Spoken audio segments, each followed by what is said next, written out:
Welcome to Cooking with Andrea. Today we're going to be making a banh mi Vietnamese street food sandwich. I'm so excited. We're going to get started right now with our pork. I'm doing a pork shoulder, half pork butt. I'm also going to be doing a pork belly. But I'm going to go ahead and first put some of my seasoning in my crock pot. That's going to be where I'm going to put my fat side down. So I'm just going to sprinkle a whole bunch of seasoning. Seasoning is flavor. That was garlic powder. That was lemon pepper. And this is my parsley. And then I'll show you how I'm going to season the top part though. But I just want to get it in here so it has its little vessel to sit in. It'll take 8 to 10 hours to cook. A lot of times with banh mi's, people will go and buy a small piece of pork.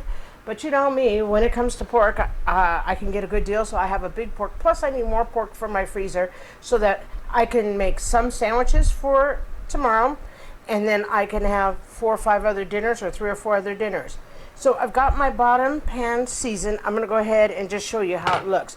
That is my fatty part.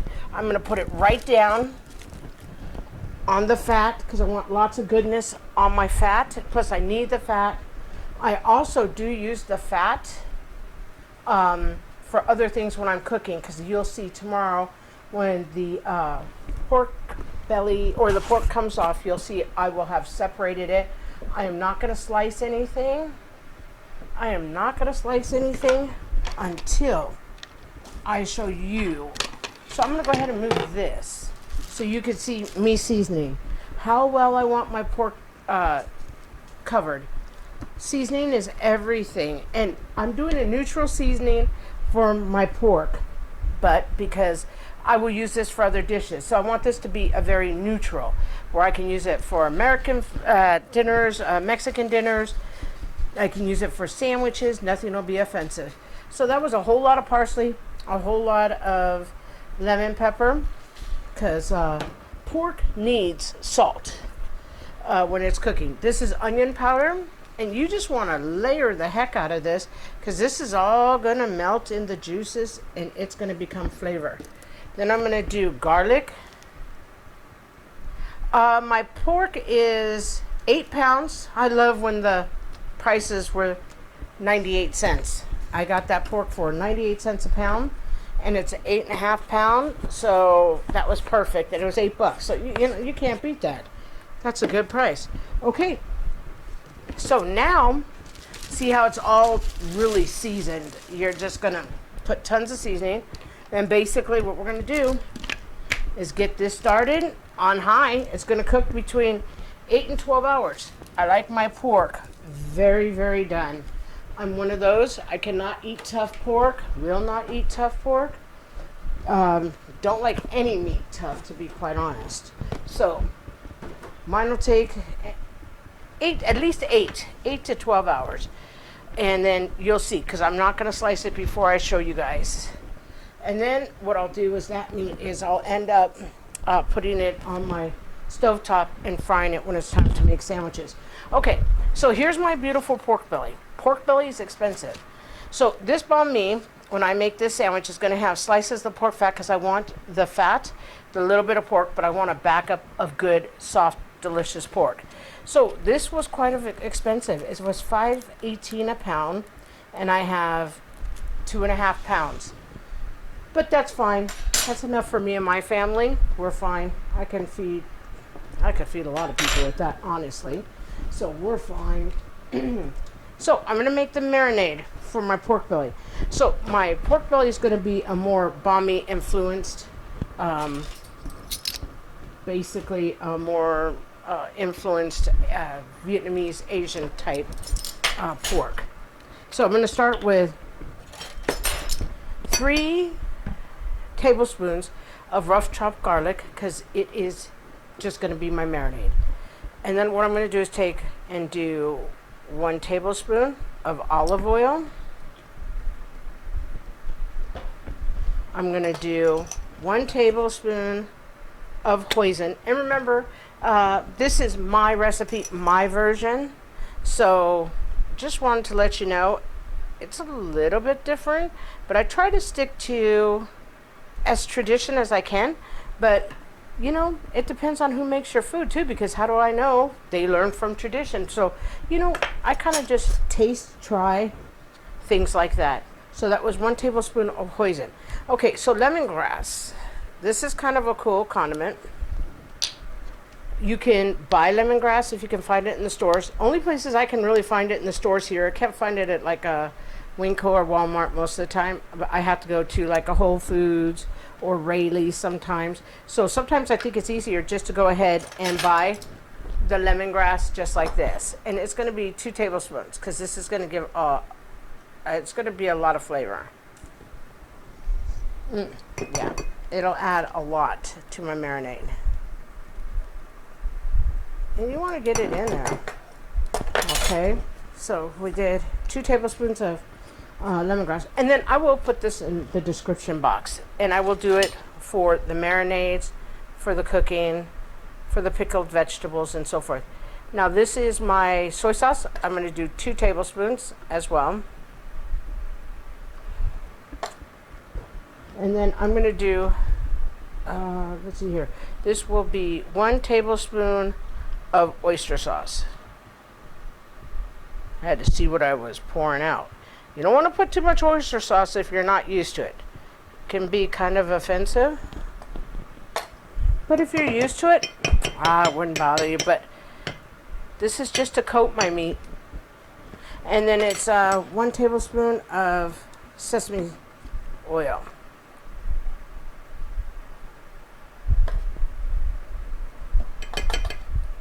And then after I get done tasting the marinade, we're going to go ahead and see if we want to put 1 tablespoon of sweet soy. But I don't want it to be too sweet. And I can always brush it tomorrow. This is just my marinade.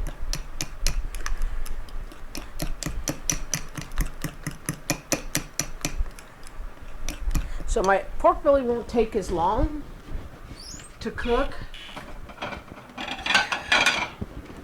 So I'll put that on in the morning.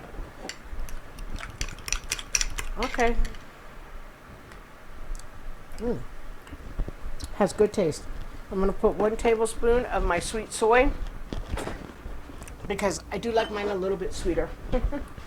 And it's how you like. That's why I say make it your own after you learn how to make it. Make it your own. I'm sorry, I'm going to put 2 tablespoons because it has to be. I believe that when I do marinades and stuff, I try and do them as equal as possible. So it's going to be 2. And then I'm just going to rub it on my meat. I have the lemongrass stuck in my mouth now too because I tried it.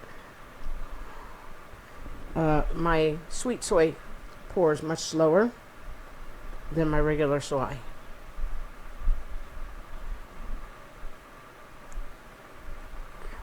But I wanted you guys to see, because this is a good little marinade for some other things you want to make.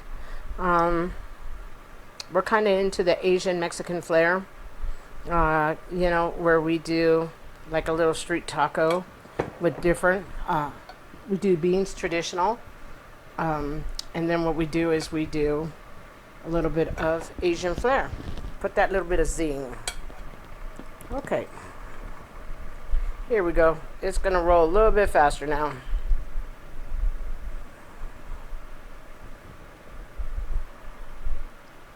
Okay, come on. Trying not to make a mess here. Because I get impatient and want it to come out faster. You know how that is.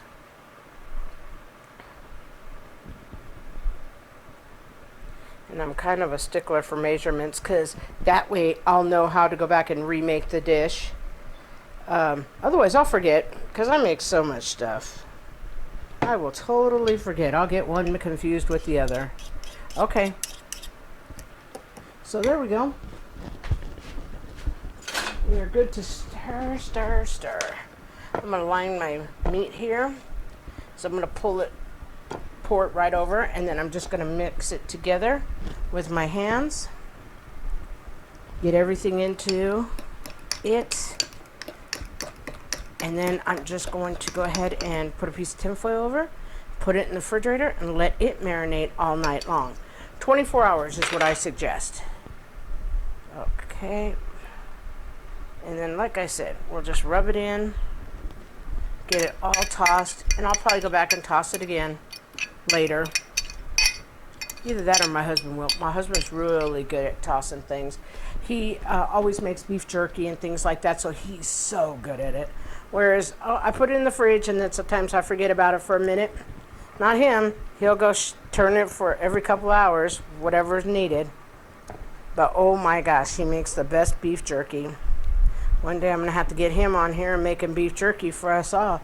Because, oh, he makes some tasty beef jerky. He's got some really good recipes. And he's one of those that's pretty darn talented. Makes it on the Traeger smoker. You make it in the oven. He can make it on our dehydrator. Okay, so this is all marinated and mixed in. Like I said, I'm just going to put a piece of tin foil and let this marinate for 24 hours. And then we'll be back tomorrow morning to see how everything looks and, you know, get started with our pickled vegetables for our banh mi sandwich and so forth. Okay, welcome back. This little portion is going to be getting our vegetables for our banh mi sandwich that need to be pickled. So I already started with a radish. I had to take the radishes from my, well, I didn't have to. I wanted to take the radishes from my garden that we grew. Usually you would use a daikon. A daikon would be an easier thing to slice because daikon radishes come about that big and they're all white. So I just took my veggie out of my garden, and that's what I'm going to do. I'm just going to slice it, and then what we'll do is pour it into my little measuring cup. Okay, we're good. These are the veggies from our garden. We've got some jalapeno for our sandwich for tomorrow. We've got some cilantro. We've got fresh carrots. We've got squash. We're going to have a few fresh cucumbers. And we have some fresh bell peppers. We've got a couple little small dark cherry tomatoes. And then we've got some regular big tomatoes from our garden. Just wanted to let you guys see them. And we are good to go. So what I'm going to do is I have enough. I'm going to do 3/4 cup of veggies because I'm only going to make 3 sandwiches tomorrow. So I don't really want to waste anything.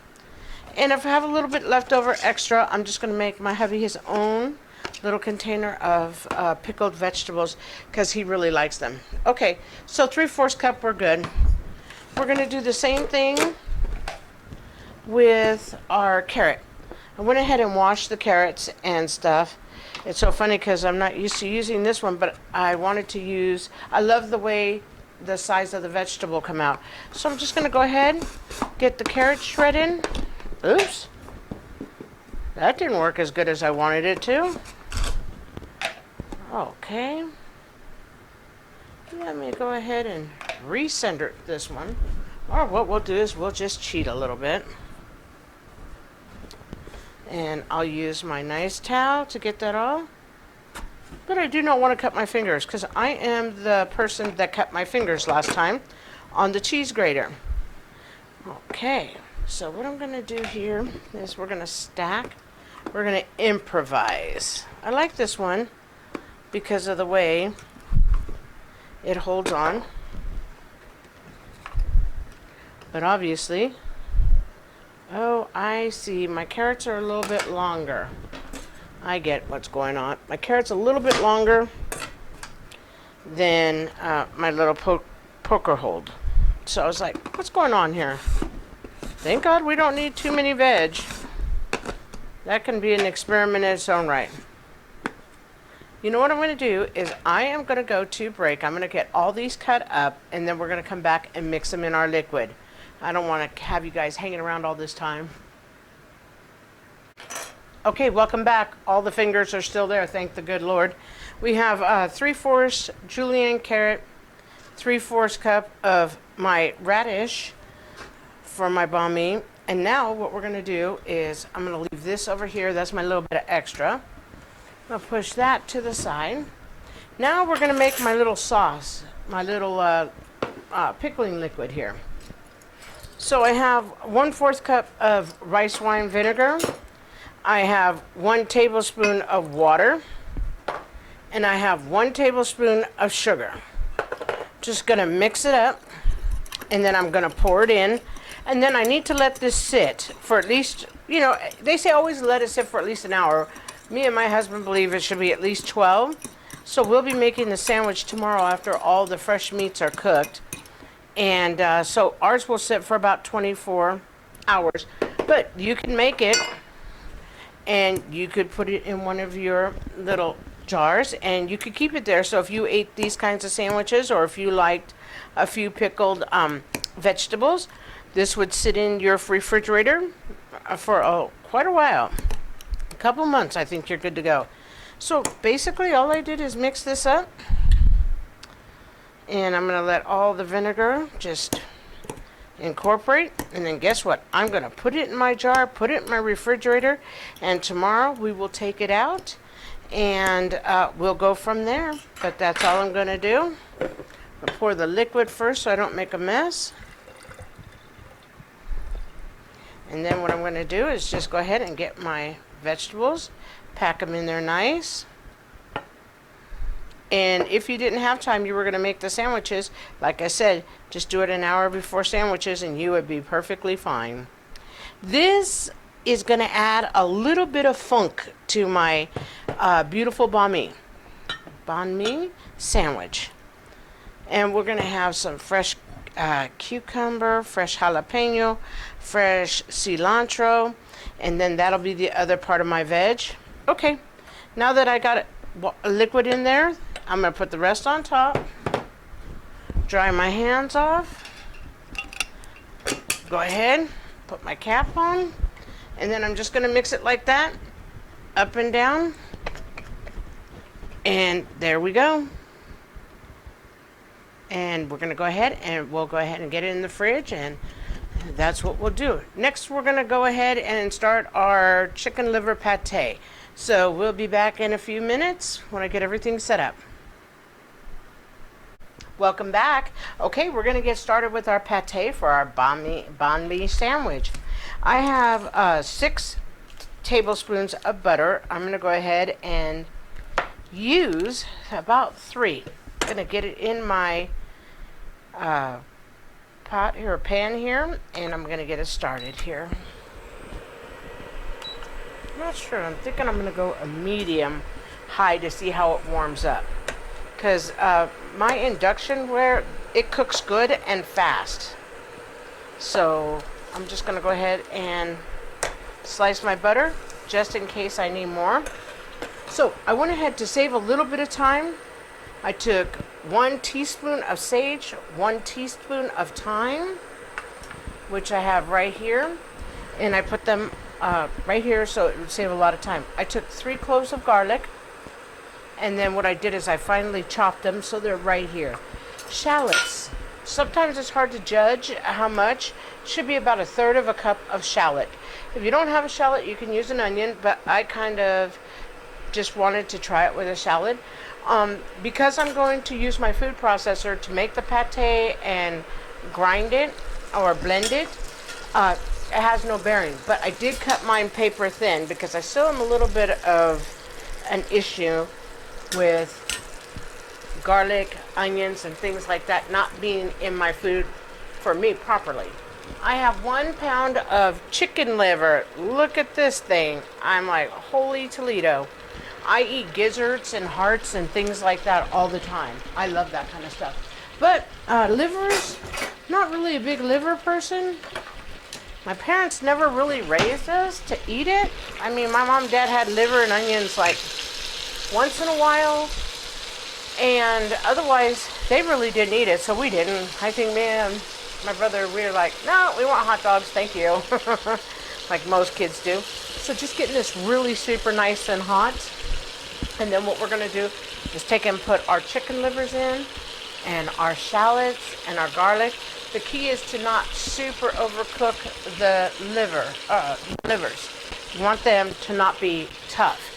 I did, even though I went ahead and bought this, I still had to go in and take a few of the connective tissue, the fat, because I don't want it to be tough. Okay, my butter's a little brown. That's what I want. So I'm going to take my hands and I'm just going to put them in like this. Because if there's any liquid, I don't want the remaining liquid to go into my hot butter. So what I'm going to do is just go like this and then give my hands a rinse.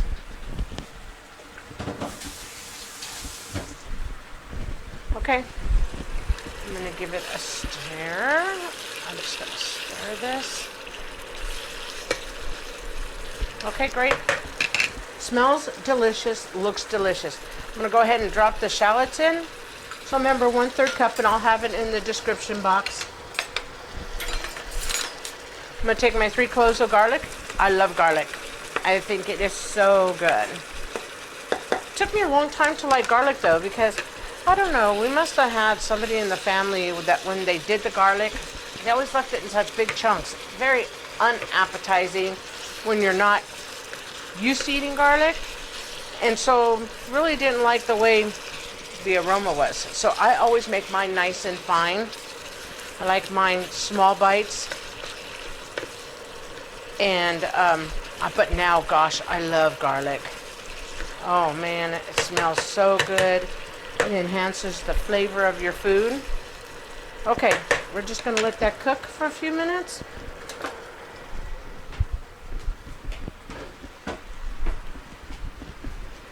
And then what we'll be doing is we'll be adding heavy cream and brandy to the dish, as well as, but in different phases of it. Now that everything's cooking, I'm going to go ahead and add my herbs. I want everything to cook in, and then I'm going to give it a dash of pepper. Me and my family, we love pepper. So I'm going to do pepper. And just, you do not have to do the pepper part. That's just us. I know what we like. I don't see any recipes that I had looked at where a lot of people put pepper in it, but that's how we like our food. So I'm just going to let this cook. And then, so the pate is actually goes on the one slice of my baguette. The pate will be on this side along with the meat. And then my sriracha mayo will go on the top part. But this is what you spread. You do not have to do a pate. If you don't like it, you don't want to do it, can't stand it, don't know about it, you don't have to do it. Not every banh mi sandwich has pate. But let me tell you something, it's also your banh mi sandwich, so you make it how you want and how you know your family's going to want. Now, today mine is more labor intensive because I didn't have any extra pork or pork belly cooked because I used it for all my other dishes. So I have beautiful pork belly cooking over here. I already cooked the pork butt yesterday. So I'll have those kinds of meats on hand. Otherwise, this would not take a lot of time. This pate doesn't take too long, but it's something that you can also buy. You do not have to make it from scratch. You know, every once in a while, I really like the idea of making things from scratch all the way. Because that's kind of just what I'm into. That's why I like growing my own vegetables. It makes me happy. Almost everything in our banh mi sandwich is going to be fresh from our garden, or we made fresh. So I'm kind of excited about it. So that's what I'm into now, is doing those kinds of things. Okay, so this looks like it's cooked perfectly. I'm going to go ahead and take it off. I'm going to take it to my food processor real fast, and we're going to go ahead and mix it. Mix it. Actually, I'm lying. I forgot a step here. I'm like, hello, I'm ahead of myself today. We are going to put our brandy in. I'm probably scared of the brandy. So what I'm going to do is incorporate my brandy. And I'm going to go like this. Reason I took it off is it can cause a flame. And they said just to take it off. So I'm okay. So I just wanted to make sure that I didn't start any fires. No fires needed. Lord have mercy, that's all I need.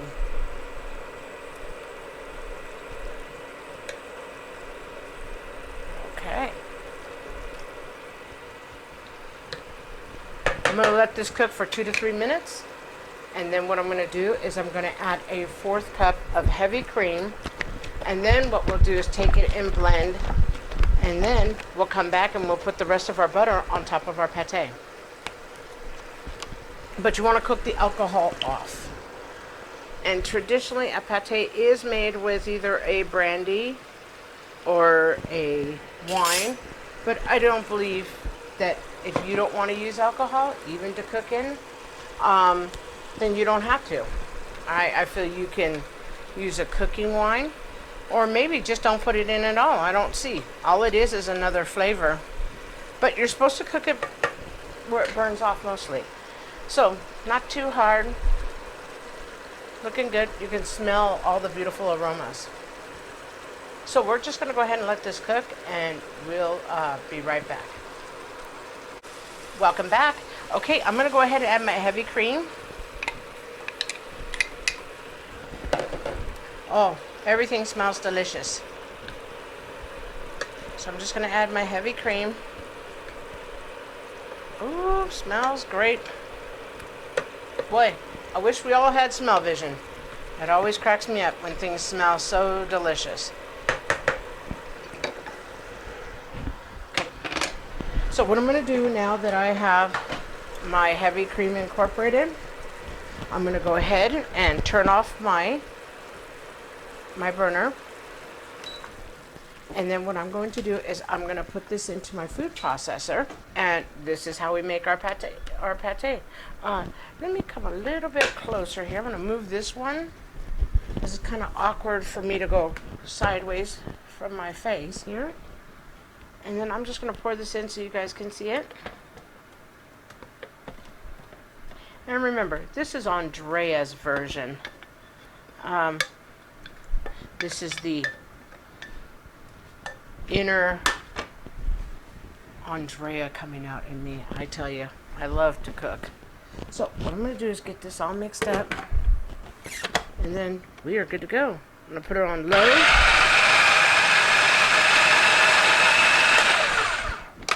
I'm going to take a look at it. Needs to blend just a little bit more so it don't have any little chunks in it. And then after we get this part of it done, I'll wait and say it after.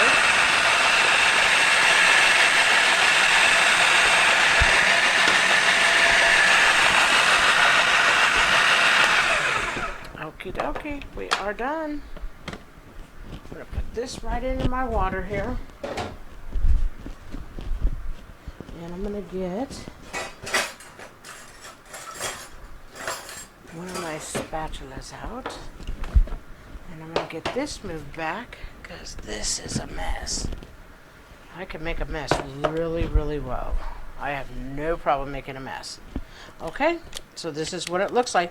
So then after we get this in the bowl, that's where we're going to put our butter. And we're going to put just a little bit of sage on top. And then we have to refrigerate it. So you can eat pate hot or cold, no problem. But what we're going to do to get all our flavors, and it has to set up. So what we're going to do is let it set up in the refrigerator overnight, because I like when things develop flavors, and I feel things develop flavors after they've been cooking or they have been sitting. So what I'm going to do is basically just smooth it out, and I'm going to put my butter, and it's going to come right up to the top. I even wonder if I should have just used a little bit bigger bowl, but sometimes it's hard to tell how much you really have. So I'm just going to go ahead and set it just like this. And I really like sage, and I think it complements the chicken livers. And you know, banh can be pork, or they can be chicken, or anything you want. There's even vegetarian or vegan banh. So anyways, this is what my pate looks like. So I'm going to go ahead, get this in the refrigerator, or cool it for a few minutes here and get it in the refrigerator, and we'll be back. Welcome back. Okay, it's time to get our nice meat on from our pork butt that we cooked. First of all, I'm going to show you this pork butt. This is the meat jelly that came out. That's going to be for gravies, seasoning, all sorts of stuff. And this is the fat that came off my actual pork belly. Now, I'm sorry, my pork butt. My pork belly, here's the good meat jelly. I haven't figured out what to do with this yet because it's seasoned. And there's the meat fat. But first of all, I'm going to drop a little meat fat in, get that started. And I was thinking what I really want to do is get the meat in and start that. Okay, so I'm going to pick up a whole bunch of pork belly, put it down like that. And I'm going to go ahead and get it just running around. I'm going to put a little bit of my other fat in, and I'm going to get my sliced pork. Now, I took the time to do both because I wanted fresh pork on mine. This was kind of vacation inspired. We saw a lot of places doing the banh mi. I've always wanted to try and do the banh mi. So I says, hey, when we get home, that's what we're going to do. Got to take your vacations and be inspired. Mostly what's going to go on my sandwich, though, is the pork belly. We're just going to do a couple little slices on the bottom of the bread of nice seasoned pork. So, like I said, this one is heavily seasoned with sweet, which is good. So I'm going to drop just a little bit of that meat jelly right here. So that's what, I can use my meat jelly for, is seasoning my meat. So this is a really good season. Very good marinade that I made. Best one, me and my husband were talking about it, that I've ever made. That one is fantastic. The only thing is I did not show you guys. We went off camera and then I sprinkled the brown sugar on after I had mixed everything because I didn't just want to do it the same marinade over and over. So this is a different one. I'll have all the directions in the direction box, but you're going to enjoy this one.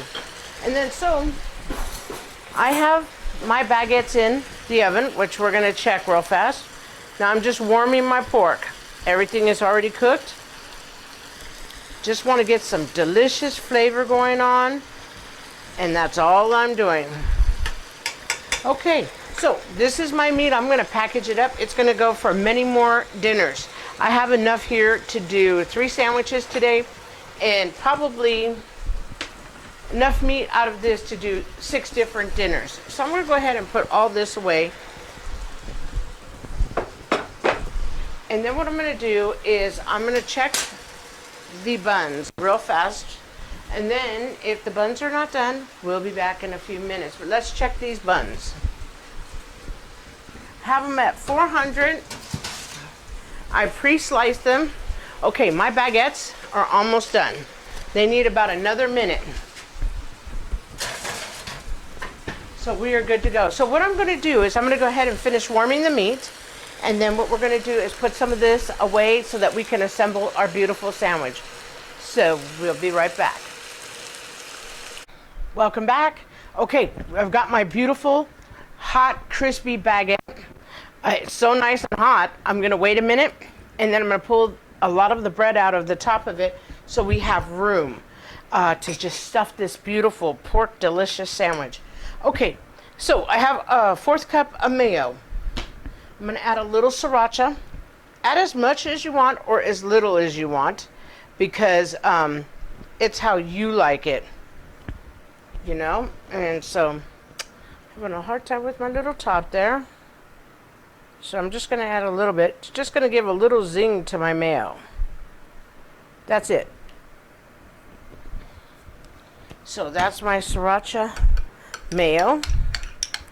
I don't want to give too much zing though, and you don't have to use any sriracha to give it a zing because you have fresh sliced jalapeno, which by the way, these are from our garden, so ours are a little bit smaller than when you see other but because they're growing from my garden, they don't get quite as big as all the time. Sometimes they do though, and the cucumbers are a little bit smaller. They're grown from my garden, so they are pickling cucumbers, which we love.